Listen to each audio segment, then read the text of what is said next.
Hello, everyone. My name is GlitchWitch.JPG. I make videos about internet horror, analog horror, digital horror, creepypastas, internet urban legends, ARGs, and sometimes I talk about horror video games and movies. And today, we're dabbling back into an analog horror that I have covered and loved, that I think also dabbles a little into internet urban legend as well, but we'll get there when we get there. That is, of course, you've seen the title of this video, The Clockwork Visitant, a small series by internet horror creator icon Springtalk, who is most famous for creating Chimpy Chippas, which is a mascot horror project, but he has created many wonderful works. I covered The Clockwork Visitant a little while ago, when I thought it was a standalone short film, but it is 3 parts. I found that out immediately after I recorded the last video, and Springtalk was very sweet to apologize. I'm like, brother, don't apologize. I want more. Please keep making more. I loved this series so much, and I was very delighted with the way that it resolved itself, and also didn't resolve itself. I'll get there in a second. That I wanted to finish her out, discuss the part 2 and part 3 of The Clockwork Visitant, and just why I think this is such a compelling and strong series. I recently rewatched the first part with my dad, because he's very into, he likes internet horror, but he was on the channel. Go watch that. That's a fun video. Stan GlitchWitch, Papa GlitchWitch. He loves war. He doesn't love war. He loves movies about the traumas and tragedies of war. That is a GlitchWitch family trait. I love a tragic war movie. You give me a Vietnam tragedy, I'm sat. So we were rewatching it, and then I was like, I need to watch the other 2. I hadn't watched the other 2, so that was what led me here.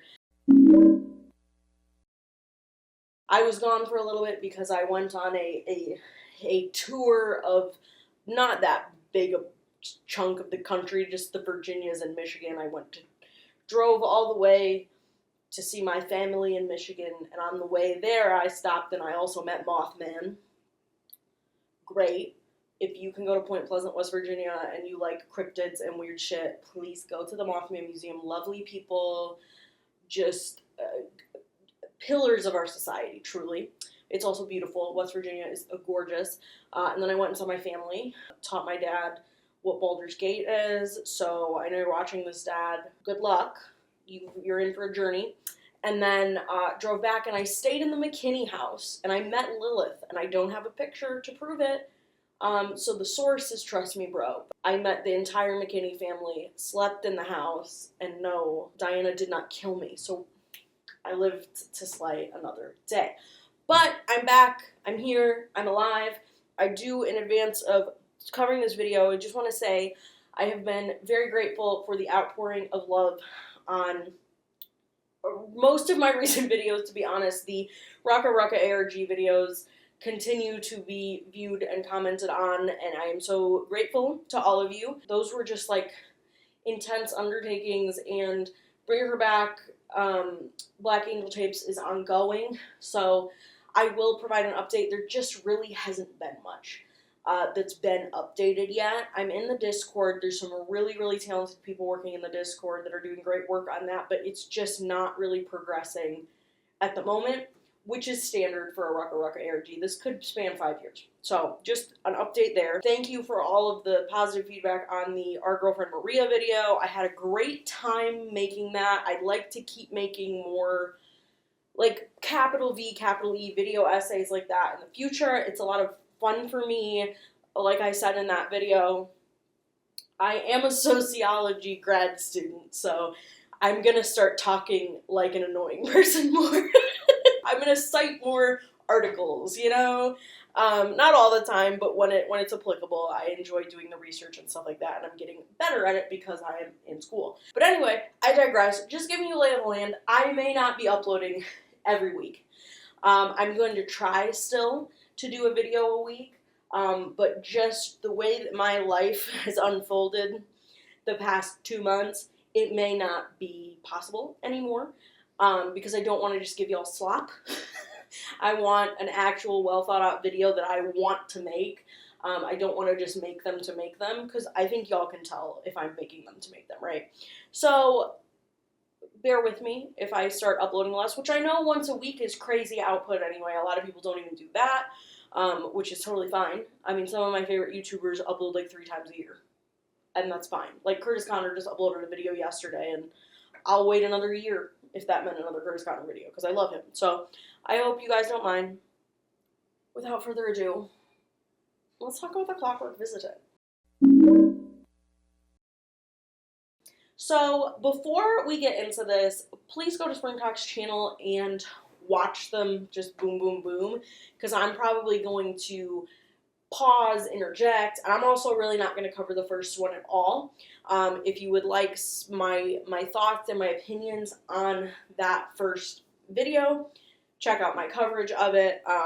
But essentially, the Clockwork Visitant is a series that covers this Australian urban legend that is a tall humanoid figure that has a clock for a head and these long fingers, and people who have near-death experiences see him, and he continues to haunt them after their near-death experience until he eventually comes and kills them. You don't see him kill them necessarily, but they just like immediately turn into like a decomposed skeleton.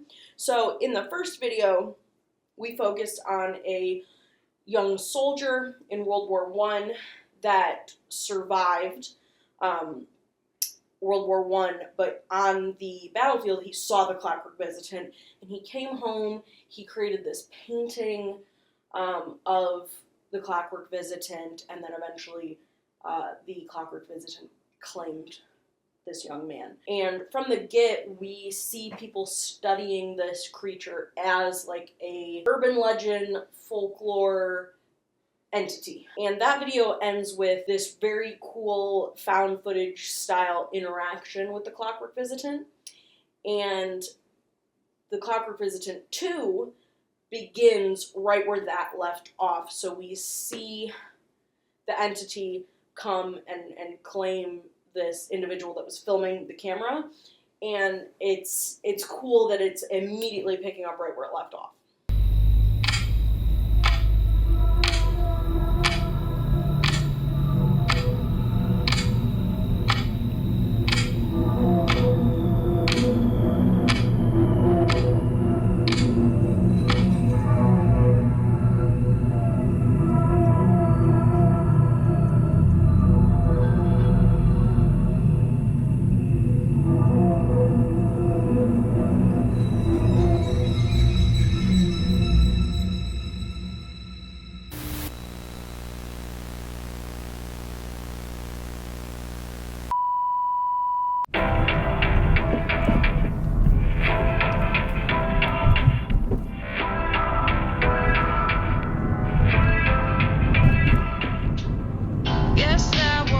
Today and just chose chaos. I think I've had you,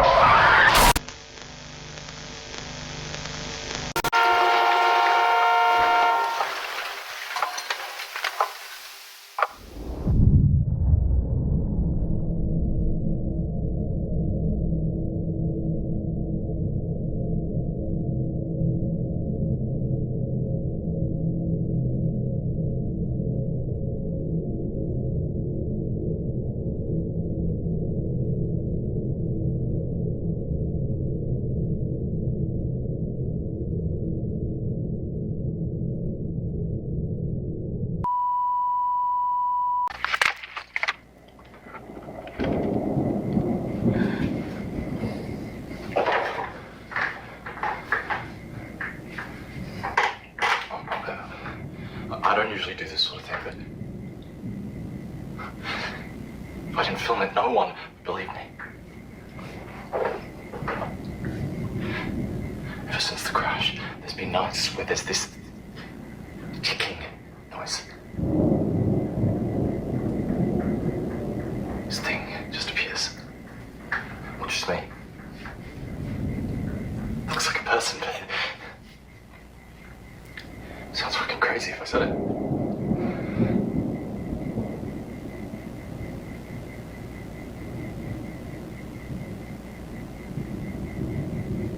took someone's life. I don't know if this thing has something to do with it, but I just want it to be over.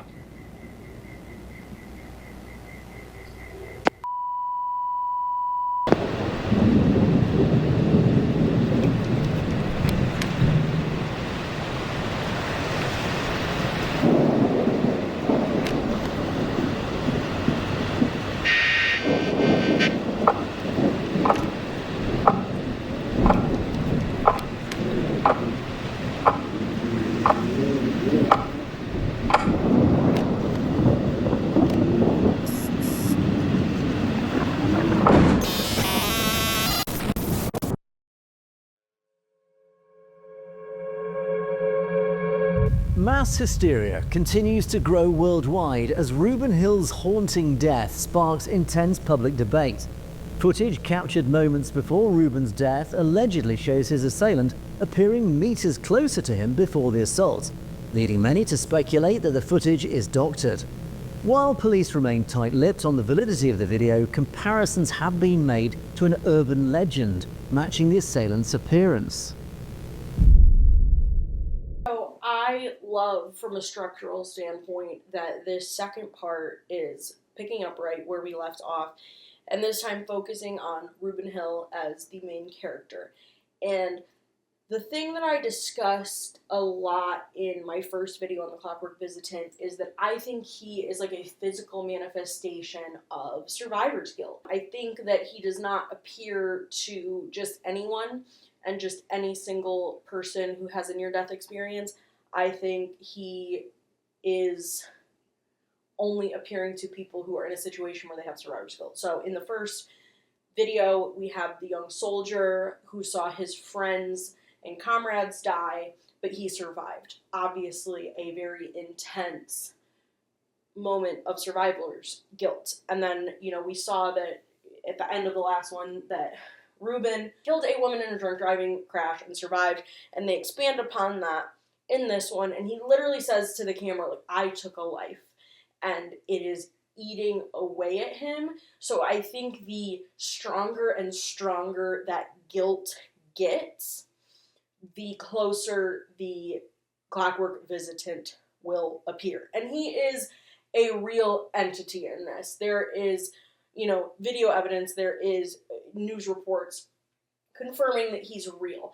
I can't remember exactly if I said this or not in my original video, but I also said if you're looking at this more as a metaphor for survivor's guilt, you could say that when the Clockwork Visitant gets these people, they're taking their own lives in actuality, in reality, because unfortunately that, is something that can happen to people who have PTSD and survivor's guilt in any sort of situation, whether it is, something like with the soldier where that's completely out of his hands. He had no control over his friends dying.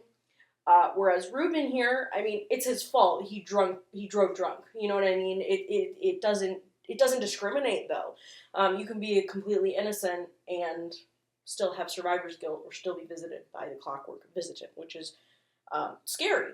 And a thing that's really cool that's a blink and you miss it, you gotta do your frame by frame, and having to frame by frame look at a analog horror video is a beautiful tenet of analog horror, if you ask me. When the Clockwork Visitant appears in Reuben's doorway, he glitches out and you see the soldier. So that has interesting lore implications of is he soaking up like the soul of the people that he kills? Is he just made up of every person he's ever consumed? Do they all like live inside of him, so he just gets stronger and stronger and more powerful and like more pervasive? It's fascinating. It's so interesting. I think that that's going to be a big part of the future of this character, which I think is super neat. And I like the end where you have, the outsider perspective on this situation. You have the newscaster talking about, the Clockwork Visitant as an assailant that appears to be like an urban legend. So that, of course, makes me think of things like the Slender Man stabbings, where two 12-year-old girls in Wisconsin tried to kill their friend because they claimed that Slender Man instructed them to do so that they could become his proxies. Luckily, the victim survived. She is alive and well, and those two girls are incarcerated, and I hope getting the help that they need, because it's not Slender Man's fault. It was untreated mental illness. But I digress. This idea of it could be someone dressed up as this urban legend, right? Similar to like the clown sightings back in the 2010s, where it's someone potentially playing on, someone's fear, or, just the way that urban legends can become so integral to our culture. We know as viewers that the Clockwork Visitant is real because we saw him mess with the clock, we saw him manifest, but of course, on the news and people aren't just going to believe the footage. They could think it's doctored or whatever it may be.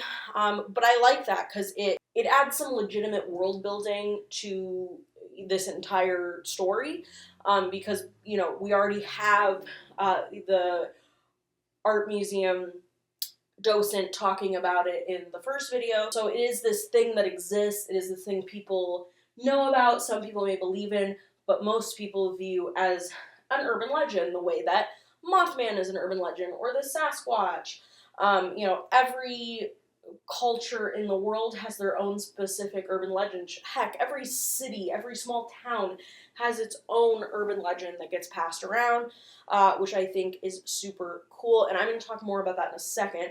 But first, let's take a look at The Clockwork Visitant Part 3, which is the final video for The Clockwork Visitant, but there's going to be more, and I'll talk about that once we're done with this. Have you heard of the Clockwork Visitant? Yeah, that thing that happened earlier this year? Yep. Yeah, I have. Yes, I have. Actually, the whole town knows about it. It's been all over the news. And do you think it's real? Nah, mate, no. Yeah, I don't see why it can't be real. Oh, I reckon so. Well, I think he is. In all my years exploring the hidden depths of human history, no story has gripped the public imagination quite like that of the Clockwork Visitant. Building upon the work of art curator Barbara Nightingale from her 1989 exhibition, The Unexplained, new historical records emerged, revealing disturbing patterns. In haunting artworks from the 14th century, depicting the horror of the bubonic plague, and again in the 17th century during the Salem witch trials, a shadowy figure appears in the background. A tall, suited entity with a featureless, clock-like face. Could this be a mere coincidence? Or has the Clockwork Visitant been silently watching, waiting for centuries? Just to pause there quickly, we have two more instances here of historical accounts of the Clockwork Visitant, and they are two more situations where you can have the survivor's guilt. The bubonic plague, where people were dying just by the droves, so if you are to survive that, it's gonna mess with you. If your entire family gets wiped out but you live, or you have a child that dies but you live, or you're a child and your mom dies and you live, so many different ways you will be traumatized by that situation, so that makes total sense. And I think the Salem witch trials is also a very interesting one, because it's that idea of people getting survivor's guilt because they perhaps were ones that accused women of being witches. Maybe deep down, they're admitting to themselves they know it was BS, but they went ahead and did it anyway, and then they get killed, and that guilt manifests. So I think those are two really interesting examples, and it kind of fits the other two examples we have, where you have this idea of being like an innocent bystander and getting survivor's guilt with the war and the bubonic plague, and then you have that, personal fault with the drunk driving and then being an accuser in the Salem witch trials. So I think that's cool that, Spring Talk has kind of doubled down on both forms of what survivor's guilt can be. And I also just love the presentation of this. I love that we're seeing this all on like a old YouTube platform that like this is a little historical documentary that was made, like something you would see on the History Channel. I think that's super cool, and it even references Barbara Nightingale, the art curator from the first video. And that little bit at the beginning where they're interviewing people about the Clockwork Visitant appearing after Reuben Hill, that whole incident. It's super cool. It reminds me a lot of the Blair Witch Project when they're going around interviewing the people of Burkittsville at the beginning. It just really made me think of that, which I don't know if that was intentional or not, but it's a really nice nod to, you know, the grandfather of analog horror. So I just love everything about the way that this is made. I think it handles so many different forms of what can make internet horror special. I mean, we've seen documentary, we've seen found footage, we've seen dash cam footage, we've seen literally YouTube videos, and also just straight up like avant-garde artistic filmmaking. And I love how many different styles and ways this is filmed, but it is filmed, and that's not something we always get in analog horror, and I think it's really refreshing and it's really great. And clearly Spring Talk is a very talented, you know, traditional director, traditional filmmaker, and I love to have more people like that in this community, because we have a lot of incredible animators and, you know, motion graphic artists. It's cool to see more filmmaking thrown in there as well. Obviously, I'm always going to be biased. I love the McKinney Family Home Videos more than I love myself, I think, at this point. And that's another great 100% filmed analog horror series. So it's cool to see more. And again, that's not me knocking the animations. Y'all know I love an animated analog horror. It's, ooh. And I'm a motion graphics girly at heart, so you give me some crazy graphic design and I'm a happy camper. But it's cool to see. It's cool to see. While there is no definitive proof of its existence, the consistency of the descriptions over time is what gives the legend its unnerving weight.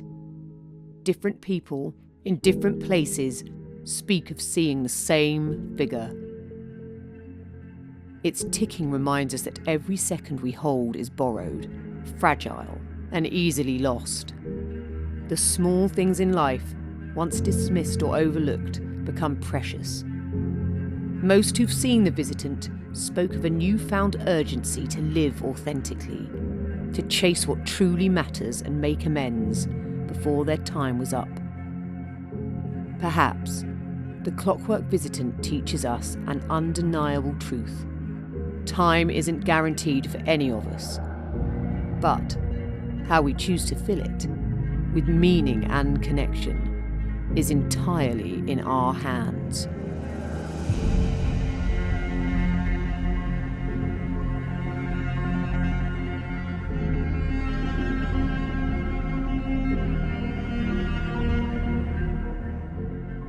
That was the big reveal at the end. There's going to be a game, which I think is so cool. We don't always get a lot of analog horror to game or internet horror to game follow through. Because it's hard to make a game, let's be real here. There's a lot of fan games for a bigger analog horror series, like the Mandela Catalog has many fan games. The most famous, in my opinion, being Maple County, which was made by Thorne Baker, who then became involved in the Mandela Catalog because of Maple County. He does a lot of the 3D graphics, and he is Lieutenant Thatcher Davis, and I love him very much. You don't always see a game. I mean, this, you know, not to bring up Slender Man again, but this feels very Slender Man in its evolution. It starts as this internet urban legend, and then it's evolving in different ways. But in this instance, the creator of the character is making the game. So he's going to have control of the lore and the characterization and all of that. And I think it's so cool because this really is almost like a proof of concept, I feel like, for the potential of this character. It says so little, but also so much in these 3 videos. You get completely what he's about, what he means, but you could infinitely use this character in any era, in any setting. So a game is such a unique way to explore that and a way to put you, I'm assuming, in the role of his victims, these people who have been through something horrific and are now being stalked by the Clockwork Visitant. That is just me speculating. I do not know. But I think things like, you know, the idea of past victims manifesting as him will probably be explored more, like we saw in the second one with the soldier. So I just think it's so cool that this character is going to live on in a different form, and I think it's going to help solidify him as an actual urban legend character. And that is what is so striking to me about this series, is it really gets the power of what an urban legend is and how an urban legend becomes one. A lot of people, I think, like to assume that the concept of an urban legend is kind of dead these days. You're not really getting new cryptids, you're not really getting new local legends very often, but that's just incorrect, because pretty much everything I cover on my channel, it's a modern urban legend. It just lives online. Now, not every analog horror or every creepypasta has solidified itself into an urban legend, but many have, because if it's something that connects with people in a way that they end up believing that it's true, it becomes an urban legend. Slender Man is an urban legend, one of the deadliest because he manifested in a real situation that caused someone to harm someone. Things like, you know, lost episode creepypastas, like my grand example, I believed Squidward's one of the most iconic lost episode creepypastas. When I was a full 17-year-old, I believed it with my full chest. I've spoken to many people who also believed it with their full chest. Things like the Russian sleep experiment have, been spread around the internet, and people believe that. And even less, concretely horror-written stories, things like Mr. Rogers being in the Navy and having tattoos. That is an urban legend that has spread that's just not true. The internet is a breeding ground for urban legends. And yes, you toe this weird line online with is it an urban legend or is it misinformation? And I think that's the difference. Something like the Mr. Rogers thing is closer to misinformation, but it's not that harmful. Whereas, the Russian sleep experiment, that's an urban legend. It doesn't really have any bearing or effect if you believe it. It's just a scary story you can tell at a campfire, the same way that Mothman is a scary story you can tell at the campfire. And will there always be people that maybe concretely believe that it's real? Yes, but most people, it's just a fun story to tell around. And I think having a boogeyman is always really special in, an urban legend or a folktale, the menacing figure. And the Clockwork Visitant is a great boogeyman. I mean, in internet horror, especially this era of internet horror, I think that's something that we lack. Creepypasta had them. Creepypasta had your Slender Man and your Jeff the Killer and Ben Drowned and Tiki Toby and all of those people. But modern analog horror, it has frightening creatures, it has frightening characters, but I don't know that they're pervading pop culture in the same way that some of the creepypasta characters did, or older, cryptid type urban legends. So I think that is another thing that makes this series very unique, is the Clockwork Visitant feels like he is a real urban legend from way back when.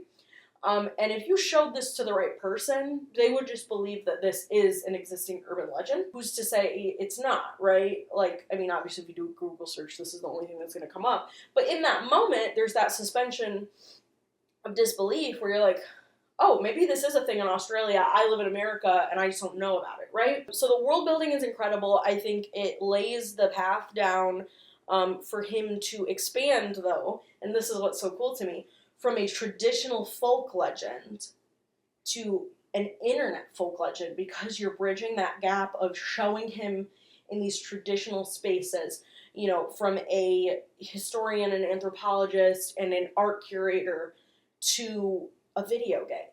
So I almost wonder if there will be more material made to go with the video game that shows, I don't know, like an ARG about the game developer and how they were affected by the Clockwork Visitant. Like, there's so many different ways you can take it and make it commentary on this societal evolution of the urban legend. Because, you know, I'm sure there was a point in time in history, if I bothered to sit and research it, I'm sure I would concretely find this. Forgive me, the sociology cap is not on right now. But I'm sure there was a point in history where historians and anthropologists maybe didn't take other historians and anthropologists who were studying folklore as seriously, that it was just, oh, those are children's tales, we don't need to concern ourselves with that. And now we know that it's an important part of culture and of, you know, passing culture down from one generation to the next. And I think that we're on the precipice of that for the internet. I think a lot of people don't take internet storytelling and the passage of information and the passage of digital folklore very seriously, but it is our version of Hansel and Gretel. It is our version of Beowulf. It is our version of Sasquatch, to varying degrees of seriousness, of course, right? And it's just so frustrating because, to me, and probably any of you watching this, you know it's important, you know it's powerful, and you know the effect it can have on people. And the way that it has changed people's ability to communicate a story, to communicate an emotion, a fear, a feeling, to reach people that you never would have known.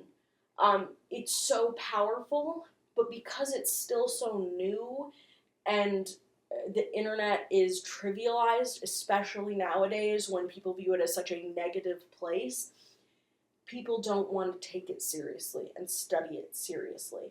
And that's not to say there's no one out there studying it seriously. There are some really great sociologists out there that are studying it that I've already come across in my master's degree and stuff. So it's happening, but it really is just the beginning. We're just scratching the surface.